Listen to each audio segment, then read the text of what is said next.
Assalamualaikum warahmatullahi wabarakatuh. Ketemu lagi sama Rizky Motor ya. Untuk kesempatan kali ini pembahasan tentang penyebab Mio G atau Mio Soul GT. Di sini kebetulan Mio Soul GT. Pokoknya series ya. Di sini yang kendalanya itu ECU-nya sering mati. Kenapa kok ECU bisa sering mati? Banyak penyebab dan alasan kenapa Mio G atau Mio G series di sini ya, itu ECU-nya bisa mati. Banyak sekali faktornya Mas Bro ya. Di sini termasuk ada kabel-kabel. Kebetulan saya di sini juga sedang menangani. Di sini kabel bodinya Mas Bro ya, bisa dilihat di sini. Ini sudah saya beresi, sudah disambung-sambung ya, karena di bagian bawah decknya itu terputus ya, bukan terputus benar-benar terputus, tapi pada rantas. Orang Jawa bilang pada rantas. Jadi luarnya itu kadang masih utuh tapi dalamnya keropos. Karena apa? Karena di sini sebelumnya mungkin ya, karena di bagian dek bawahnya tidak terpasang, sehingga pada waktu jalan di bagian yang tidak rata ya, ini akan kandas, sehingga kabel bodi dan di sini juga terlihat kabel rem ini tergerus ya, ini pada dedel di bagian bawahnya. Karena apa alasannya? Karena sering kandas. Ini kabel rem nggak masalah Mas Bro, tapi di sini kabel bodi Mas Bro, waduh, di sini sangat riskan sekali, yaitu untuk terjadi kesalahan-kesalahan dan konsleting tentunya ya. Termasuk di sini yang terjadi yaitu Mio G di sini, Mio GT ya. Di sini ECU-nya sudah 3 kali kalau nggak salah. Jadi waktu itu katanya mati ya, mati terus diganti, tapi karena tidak diganti untuk bagian kiproknya tidak diganti. Setelah jalan beberapa hari katanya mati lagi. Terus ke sini saya cek, ternyata kabel bodi di bagian bawahnya itu pada terkelupas Mas Bro, ada yang terputus juga ya. Oke, silahkan dilanjut untuk teman nonton ya, dan jangan lupa like, share, dan komen jika perlu ya di bawah kolom komentar sana, dan subscribe ya yang belum subscribe. Ini baru bagian bawah saja yang saya cek, terus di bagian atas saya juga belum keseluruhan. Saya juga nemuin lagi di sini nih. Ini nggak tahu ini kabel apa di sini. Ini saya belum cek, kayak kabel lampu, tapi apa ini kok kuning. Terus coba lihat di sini. Di sini.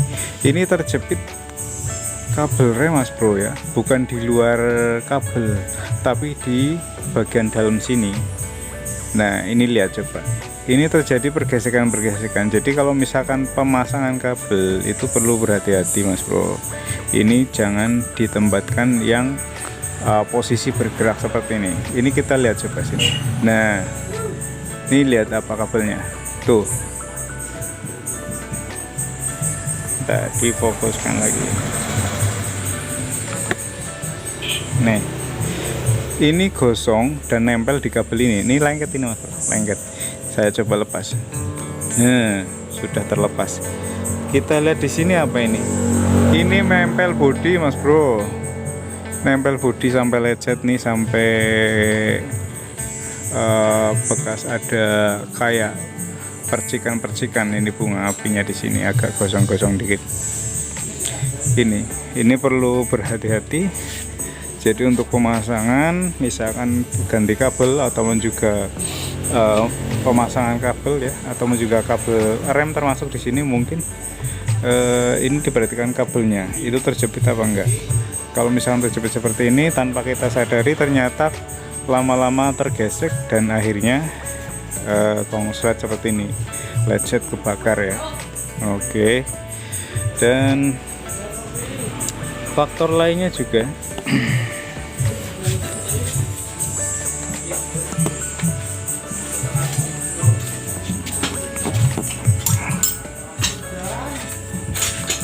pada waktu mengganti ecu yang baru, ini juga kebetulan saya sudah order ecu yang baru,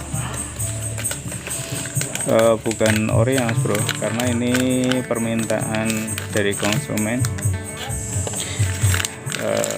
Saya pakai merek biasa karena mintanya biasa. Seperti ini, kelihatan enggak ya serinya, terlalu silo.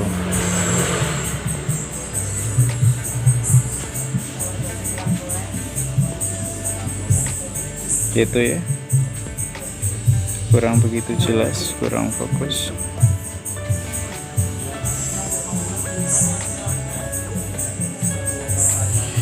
Serinya 54 ya, 54B,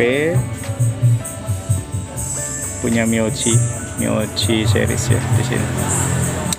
Ini seperti ini. Nanti saya akan pasang di sini, tapi sebelumnya akan saya rapihkan dulu semuanya. Untuk di bagian bawah sudah saya rapihkan, tinggal di bagian atas. Oke, kita lanjutkan ke bagian atas dulu ya, tapi supaya lebih singkat durasinya, saya cut dulu. Tinggal tadi yang di sana itu yang lecet akan saya bereskan dulu ya. Oke, selain tadi yang kuning, di sini yang cecel ya, bisa kelihatan. Di sini juga masih ada di bagian atas ya, di bagian atasnya. Oke, kita sambung dulu aja ya, kita beresin dulu. Di sini karena bekas dipotong, maka akan saya bereskan dulu. Ini juga sekalian saya bungkus nanti biar rapi, jadi nanti kalau misalkan nempel tidak konslet lagi.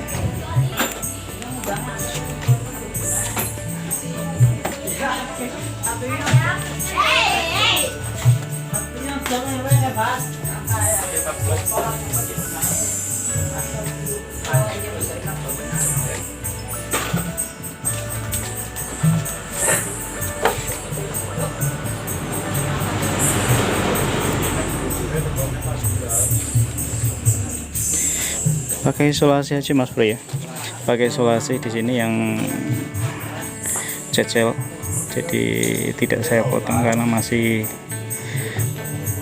tembaganya masih utuh ya, jadi saya bungkus aja.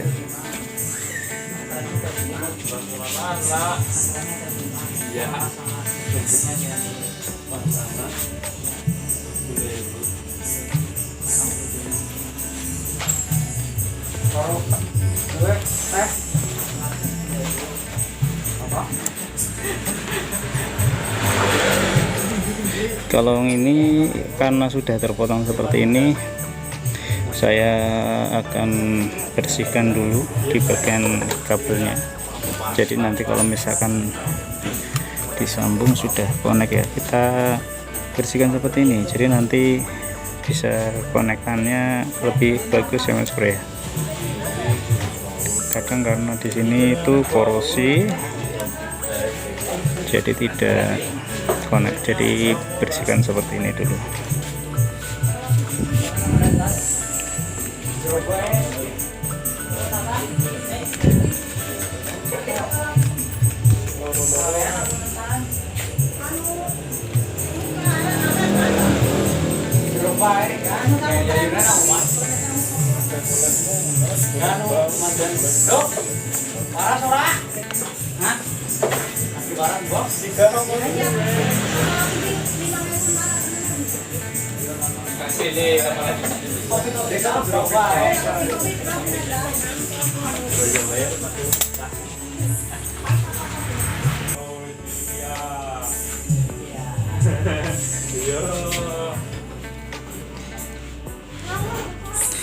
Siapkan pakai lem bakar aja ya, biar gampang juga rapi seperti ini. Dimasukkan ke sini lem bakarnya, lalu kita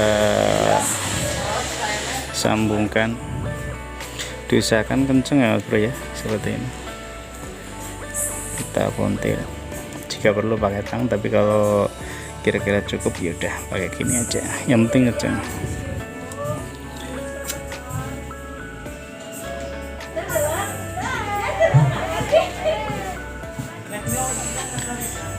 Oke, udah terpasang seperti ini.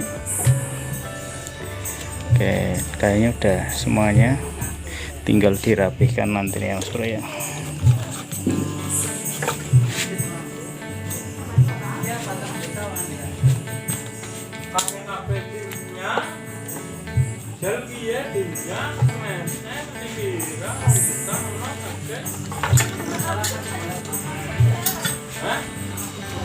Dewi ini ngomong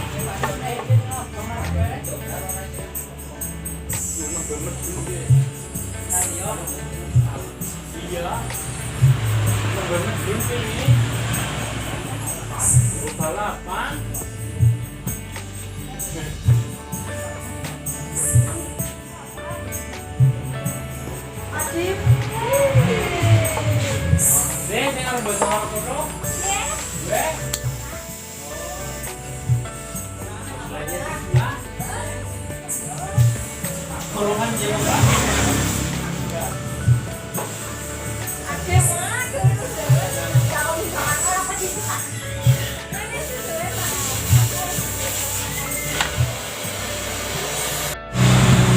Oke, setelah pemberesan di bagian kabelnya tadi ya, sudah sudah diisolasi, dan di sini yang tadi terputus sudah saya sambung. Emang belum saya bungkus lagi ya. Di sini juga masih awut-awutan di sini. Kita lihat di sini sampai ke bagian bawah sana. Di sini untuk bagian kiprok yang tertanam di sini masih punya yang lama. Jadi saya gunakan kiprok yang baru, tidak saya pasang dulu, nanti saya buat ngecek ya. Di sini sudah saya ganti. Kalau bisa pakai ori ya Mas Bro ya, jangan pakai yang KW, karena di sini kualitasnya tentunya berbeda kalau misalkan yang ori sama yang biasa. Jadi perhatikan di bagian ini. Terus yang diperhatikan lagi, jalur di sini untuk yang sering kali tertipu dan terkecoh adalah di bagian soket di bagian dalam sini. Ini terkadang kalau terlihat seperti ini masih kelihatan utuh, tapi nggak taunya di bagian sana itu mau putus ya, sudah mau patah biasanya di bagian penjepit, di bagian apa namanya itu ya, nah klem kuningannya ya. Di sini kabel hitam di sini yang di bagian sini ya Mas Bro ya. Nah di sini yang dibautkan ini kan ada kabel satu yang dibautkan di bagian kiproknya. Jangan lupa di sini klemnya terputus apa enggak, juga di bagian yang ada di bagian mesin sana terkadang juga patah ya, perlu diperhatikan. Jadi supaya benar-benar connect ya untuk di bagian groundnya. Oke, di sini sudah tersambung semuanya. Saya pikir sudah siap untuk dicoba. Di sini yang kemarin pada rantas-rantas sudah saya potong dan saya sambung dan saya cek. Emang banyak kabel-kabel yang sudah mulai rapuh ya. Seperti ini saya coba tarik, padahal bagian luarnya utuh, ditarik putus ya, ternyata di dalamnya korosi, terkelupas. Oke, di sini sudah terpasang CDI ecunya dan sudah saya siapkan akinya, sudah saya pasang. Memang di sini akinya kebetulan tidak kuat buat starter ya, nanti saya engkol aja, karena aki yang testernya lagi dipakai tuh Saya coba kontak di sini. Coba klakson. Sudah masuk ya. Saya coba hidupkan dulu.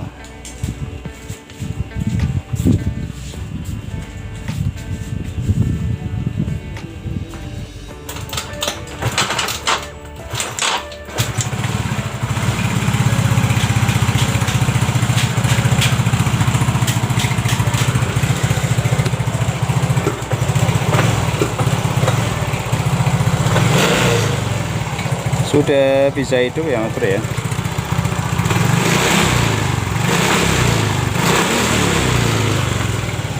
Oke, setelah hidup seperti ini jangan lupa, karena di sini tadi ganti kiprok, di sana kita cek pengisiannya dulu ya.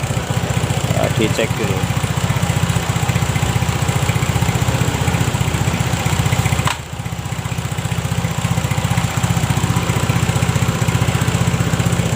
Oke, di skala 20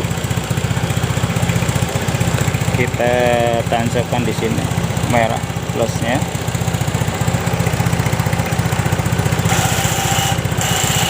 Itu ya.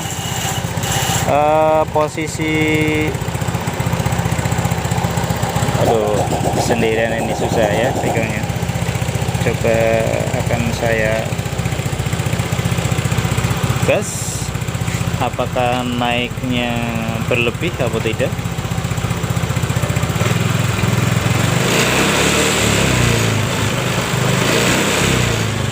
Baru ikut getar ya Mas Bro ya.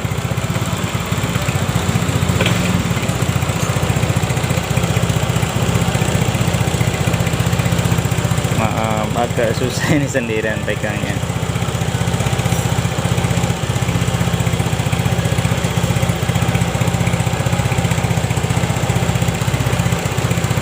Taruh sini jatuh nggak? Itu ya, kelihatan nggak ya? Sebentar, itu ya.